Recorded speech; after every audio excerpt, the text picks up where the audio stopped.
Well, hello and welcome to this Thursday's MBE Movie News. I am your host, John Christopher Walsh, and I'm here to discuss more movie news. And we have a rather large breaking news story that's, I think it's come out today.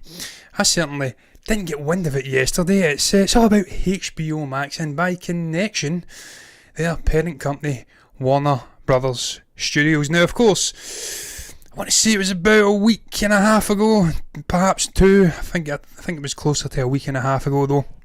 There was news that Warner Brothers were sending Wonder Woman 1984 and a joint release strategy onto HBO Max and in theatres on December 25th, Christmas Day, in North America. And of course I reacted to and spoke about that when that news broke as well. I was alarmed and excited in equal measures because, to be quite frank, we do not have HBO Max as a streaming service over here in the United Kingdom, in Scotland more specifically.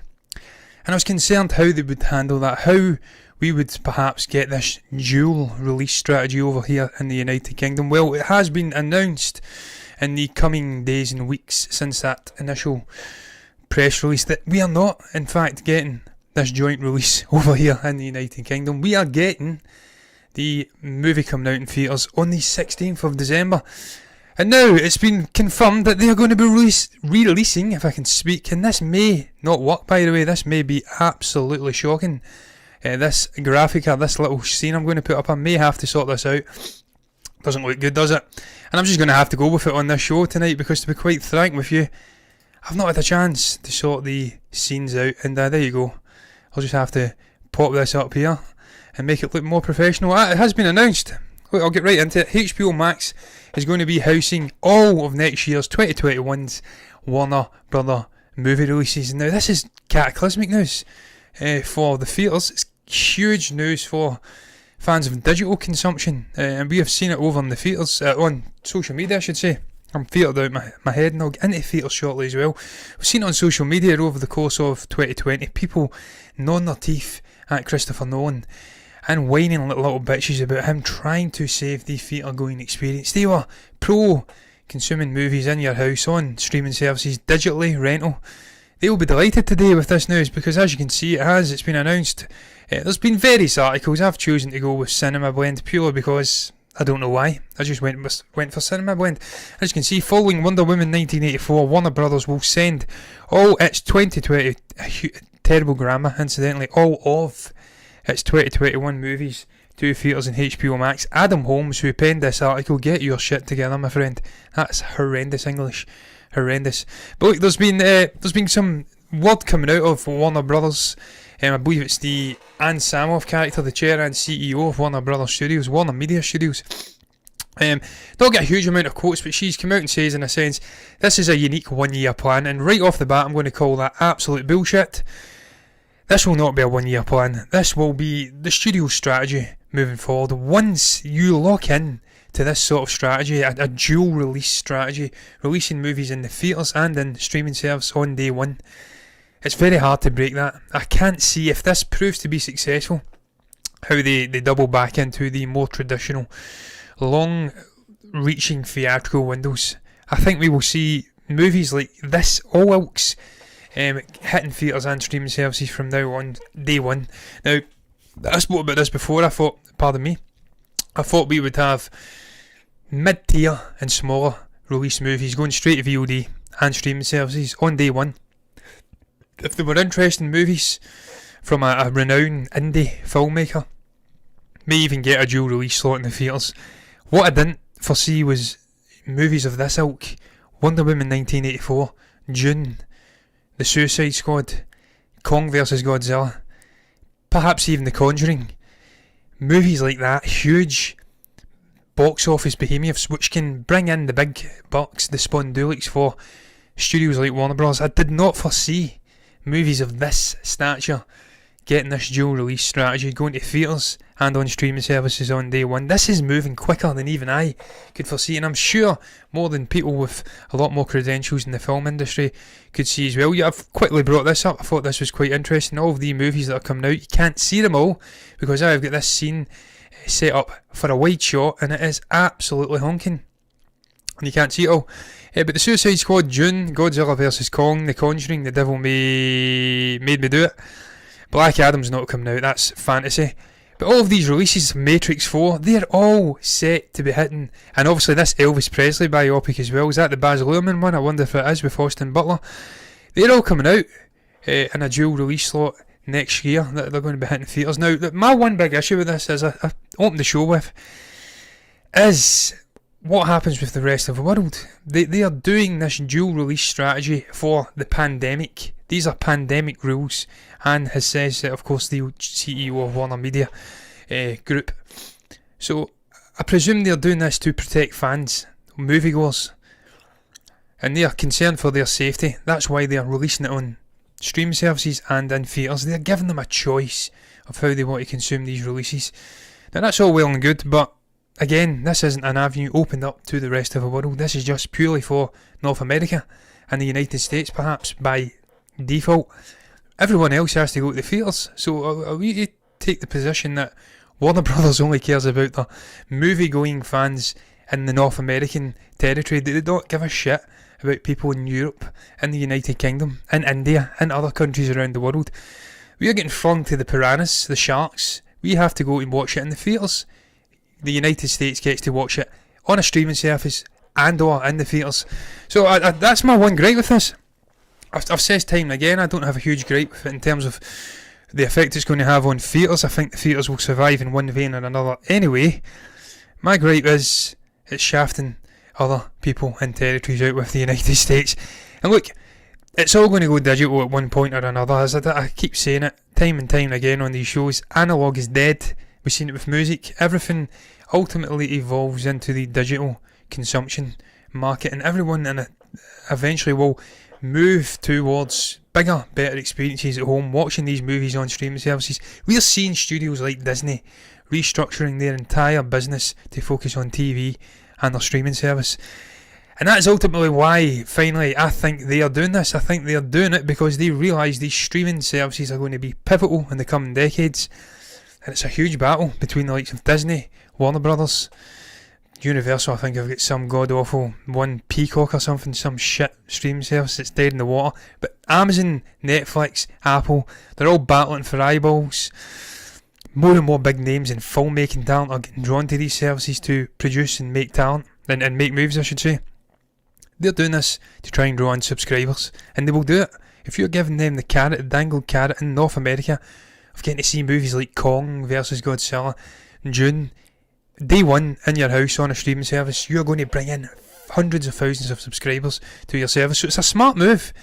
But look, final thing I'm going to speak about on this, what isn't so smart is Cinemark's response to it. Now, these theatre companies have, in the main, been absolutely aggressive towards the notion of changing the traditional theatrical window and the notion of releasing movies like this day one on a streaming service digitally. So I was utterly dismayed and surprised when I read Cinemark's comments on the matter, and this is what they've had to say. I'll hopefully get the quote up here. It says, "In the light of the current operating environment, we are making near-term booking decisions on a film-by-film basis. At this time, Warner Brothers has not provided any details for the hybrid distribution model of their 2021 films. Regardless, this far forward seems to be what could work out best for moviegoers and theatres at the same time." That's a strangely apathetic response from a theatre company whose very existence is on the balance. This is an existential moment for AMC, Cinemark, Regal, Cineworld over here, View, Odeon. This is an existential battle. And look, I actually had another article up. I'm not really going to delve into it too much, but they pondered 3 big questions. I'll briefly skim over them before I move on. Choking on a protein bar here. Will other studios, specifically Walt Disney, follow Warner Brothers' lead? I think it's inevitable that Disney announce Black Widow is going onto a theatre, a cinema. I'm tripping here, guys. A streaming service. I think it's inevitable they announce it goes to Disney Plus. And of course, what you've seen with Disney's Mulan is had a brief exclusivity period on Disney Plus. Then it went to the likes of Amazon Prime and stuff like that, and they actually get more than what the Disney Plus subscribers got. So it's inevitable other studios will follow this pattern. This pandemic's raging on. We're not going to be reaching normality probably till mid to late next year. fingers crossed the actual vaccines work and people take them, and we've not got tin-hatted conspiratorial fools refusing to take vaccines. That's a long time. That's a lot of movies that are going to be uprooted and inconvenienced in terms of release slots. I think Disney will ultimately release the likes of Shang-Chi and stuff like that on a dual release strategy. I think they'll release them on Disney Plus day one and in theatres. If not worldwide, perhaps just North America, like what Warner Brothers are doing. And I can't see other studios not following suit. So, and then they're going to say, what does this mean for movie theatres? Well, as I said, existential battle. This could go both ways. These companies could go out of business because this is a huge chunk of profit they are losing to a sizable proportion of people who won't want to go to the theatres if they've already seen this movie on a HBO Max or on a Disney Plus. You also have your hardcore cinema going fans who will keep the movie going experience afloat, but is it enough to save huge companies like AMC? Will we see a return to more independent theatre companies? I don't know. Final question there, pondering, will this change your movie going habits? And yes, it will. It's inevitable. I'm a movie going fan. I love going to theatres and experiencing a communal experience with like-minded people on the big screen, booming music, soundtracks. That ain't ever going to change for me, but even I will adjust my strategy in terms of going to see movies. If you're getting them on a streaming service, day one, some movies I will not go and watch in a theatre. I will sit in my comfort of my home and watch it on a TV. Likewise, other movies like the likes of Kong vs Godzilla, I think I'd still go to watch it in a theatre. But it's going to change the movie going habits, absolutely 100%. And this could be the death knell for cinemas, it really could. But look, one person who is trying her damnedest to save the movie going experience is one Gal Gadot, of Wonder Woman fame and of course Fast and Furious. She's kickstarting her own action franchise as well. That was a topic I was going to touch upon, but ultimately decided not to. She's had this to say. She's been coming out and fighting hard for the cinema going experience. This scene is it's just horrendous. It's killing me. I hate this wide shot. I forgot to change it and it is absolutely frying my brain. It's way too wide. In the actual article you can't read anything. It's all cut off. It's terrible, man. But she's had this to say. There she is, Gal Gadot, looking splendid as ever. She's had a very lengthy quote. She's had this to say: "Hey guys, I'm so excited. The movie is finally coming out, and to be able to share its beautiful message with you guys, with the world during these crazy times, just means a lot to me. I've been waiting to share this movie with you guys for such a long time. It's not you singularly, Gal. You're just an actor in the actual movie. You didn't make it, but I understand what you're saying, so I'll let you off this time. I know the cinemas are doing all they can in order to keep you safe and in order to give you full movie experience. So if you have a cinema safe theatre around you, tickets are available now, so please go get your tickets, watch the movie, watch Wonder Woman 1984 and enjoy a special cinema night. I can't wait to hear what you think." Well, Gal, I would love to do that, but sadly we're in a lockdown situation here in Scotland, in the United Kingdom, and most of Europe. Theatres aren't opened, so we can't go and watch the movie in the theatres. And I don't think this will change come December 16th when this movie is being released in theatres and we're being forced out because it's not on a streaming service over here in the United Kingdom. So I appreciate your sentiments trying to save the movie going experience. I appreciate you doing your bit along with Patty Jenkins and other people trying to get people out, push bums onto seats, but ultimately it's forlorn and it's going to fail because this movie will be heavily pirated. The moment it hits HBO Max, it'll be on illegal sites and stuff like that. You will be able to access this movie, and not only access it, but access it in 4K. So I think you're fighting a losing battle there, Gal. It was a brief topic. I just wanted to touch upon it. I've been doom and gloom, doom-mongering the whole theatre experience. Companies could possibly go out of business. It's nice to see people involved within the movies, and if not the studios themselves, are trying to save the experience. Studios are thinking about their own skin. But look, I'm going to move on as quickly as I come on to that topic. I'm not lingering on it. I'm moving on. I'm keeping the pace up. Next topic's all about Hawkeye, the up-and-coming Disney Plus Marvel expanded universe shenanigans. It's not the cinematic universe, but it's connecting because Jeremy Renner's in there. It is adding the likes of Florence Pugh, Vera Farmiga, and 4 other cast members to its movie. It's coming in from Collider, this topic. Again, Jesus, suffering hell.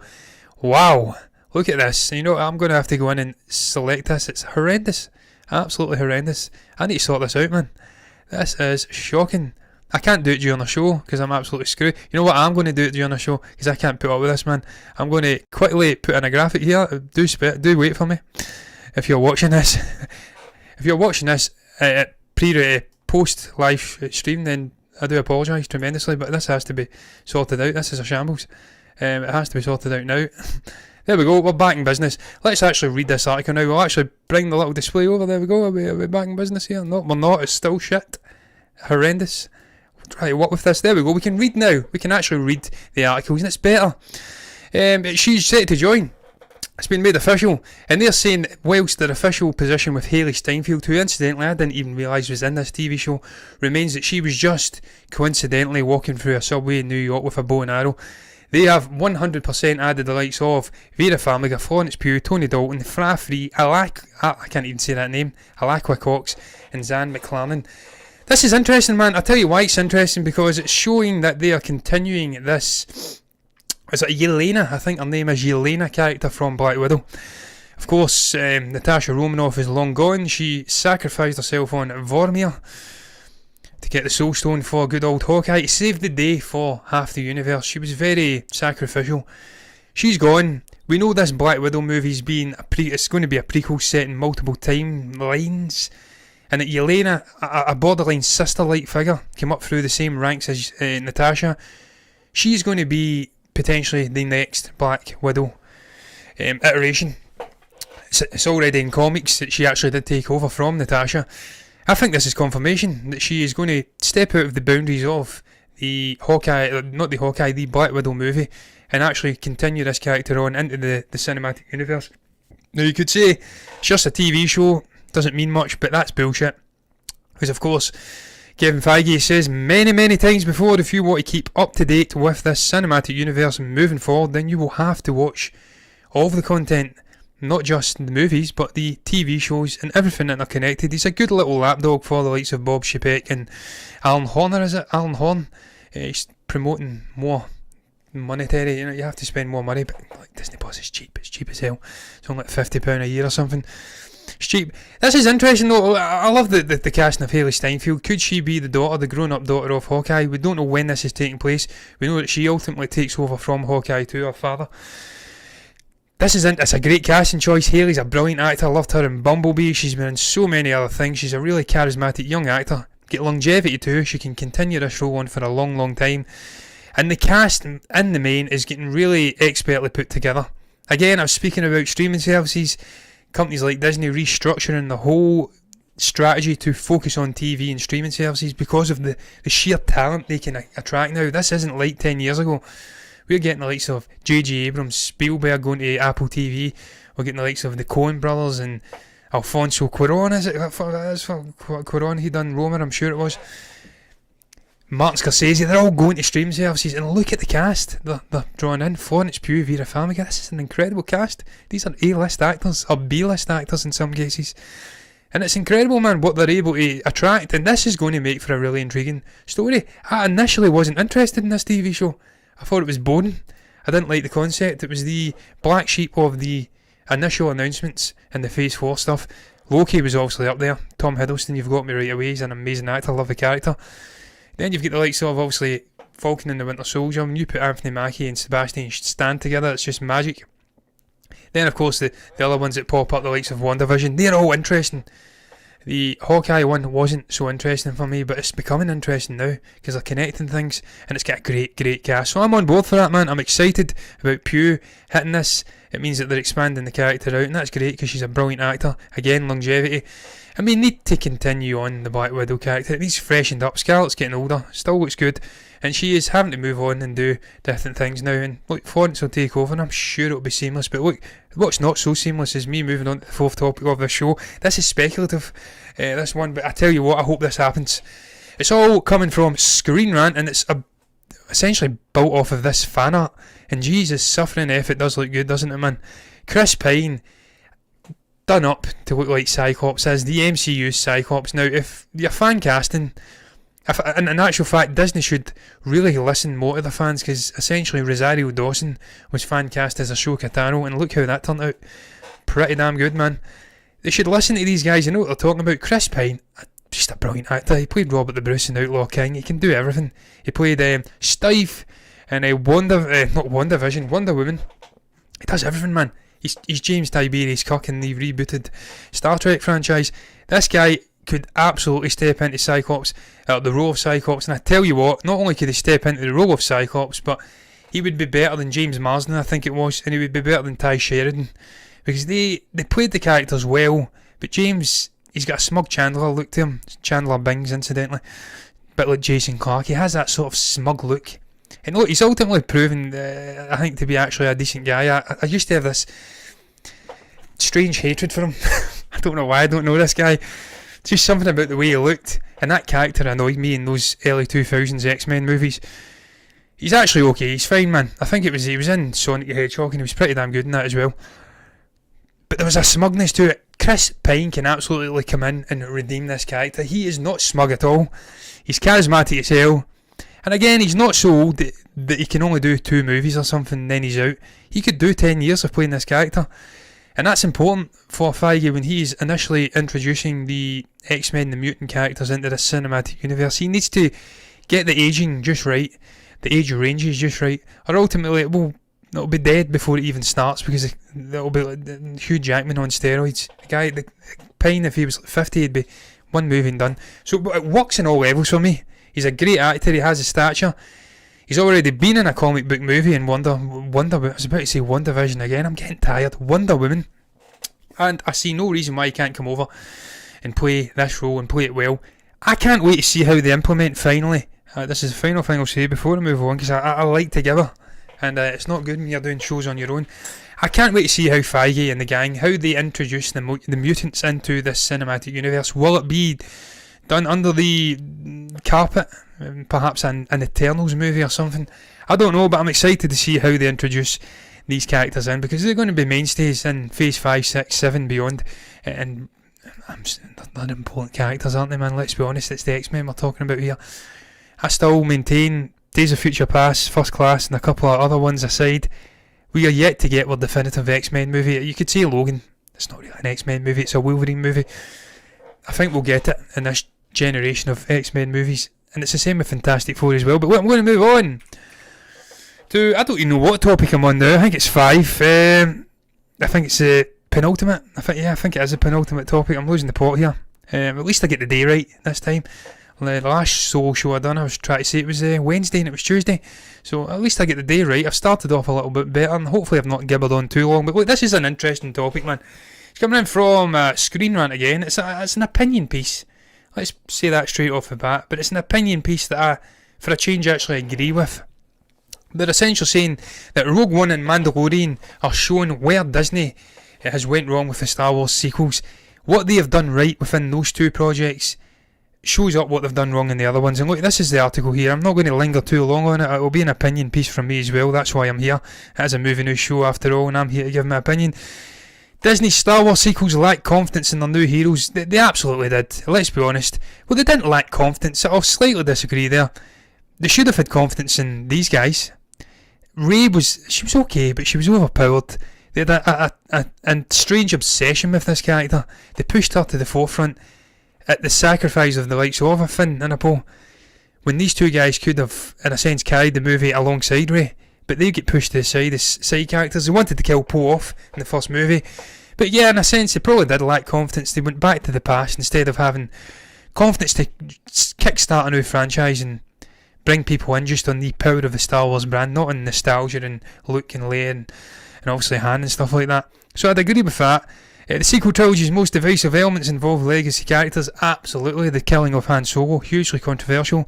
The handling of Luke, the manner in which he went out, not really getting to see this guy hold a lightsaber in the physical form, extremely disappointing. Leia obviously died, Carrie Fisher died, so they couldn't do anything for that. I agree with that as well. Solo played it safe and disappointed at the box office. It did play safe and disappointed at the box office.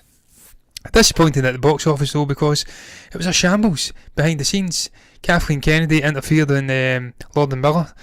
It is Lord and Miller, isn't it? I always screw that up. Chris Miller and Phil Lord and Chris Miller, one of the other.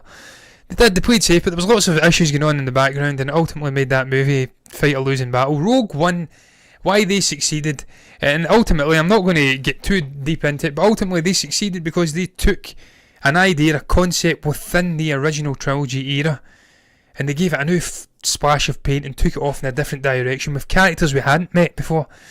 Of course, in Rogue One we did have Grand Moff Tarkin, we had a couple of other characters, Darth Vader, famously. But for the most part, it was a story about new characters within similar, familiar confines. That's why that movie, Rogue One, succeeded.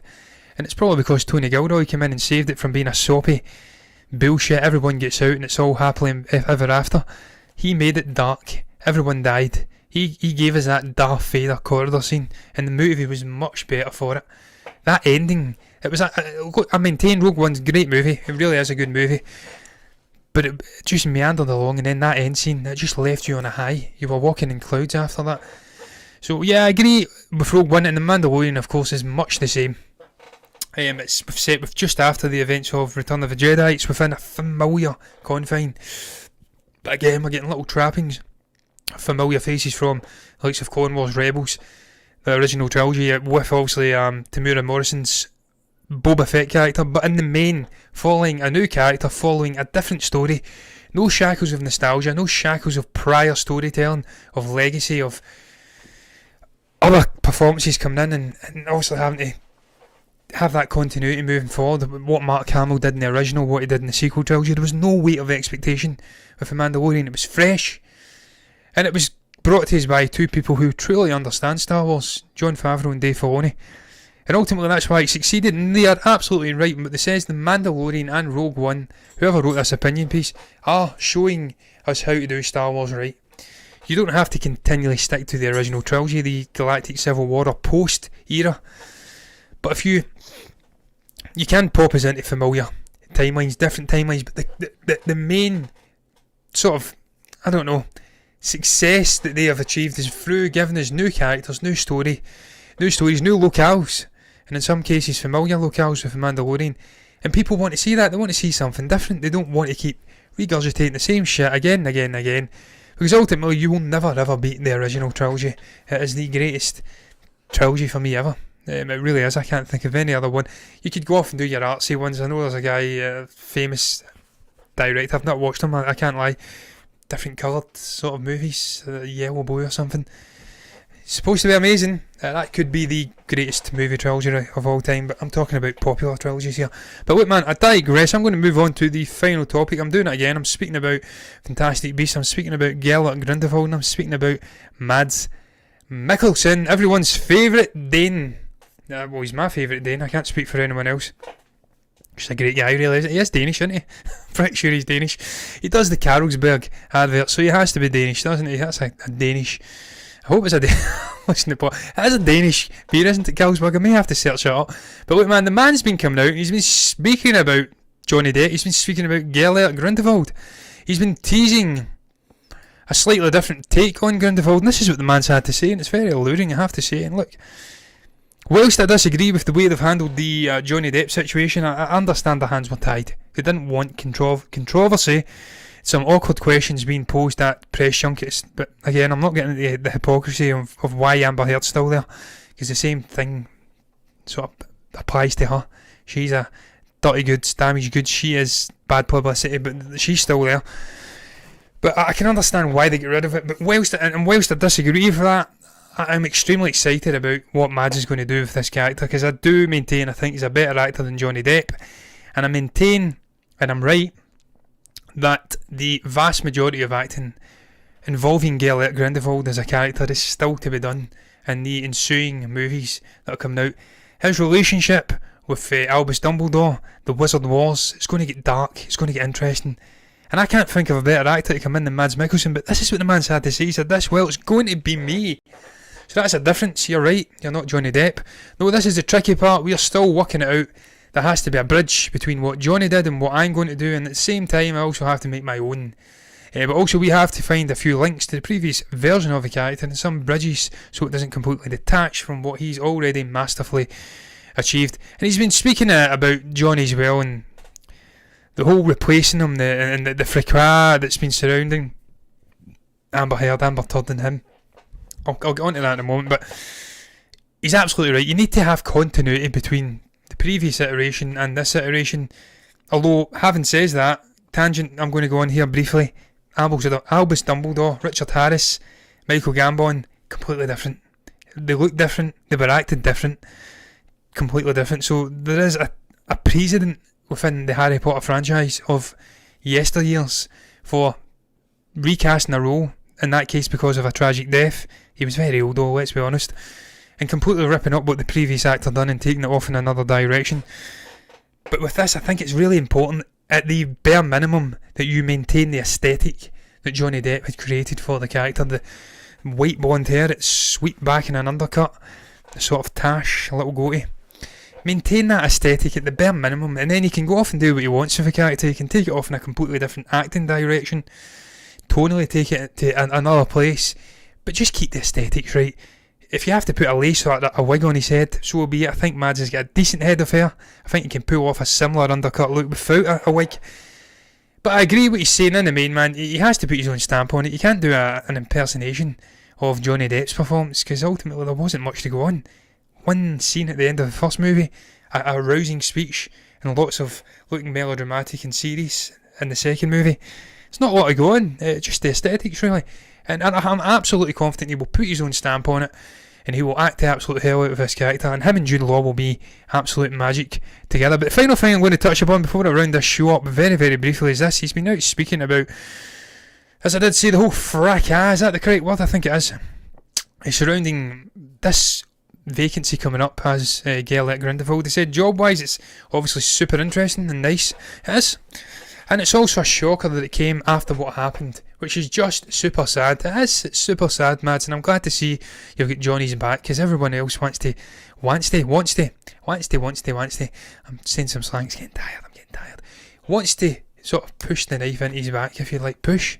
Is that, stab him in the back. I wish both of them the best. I don't.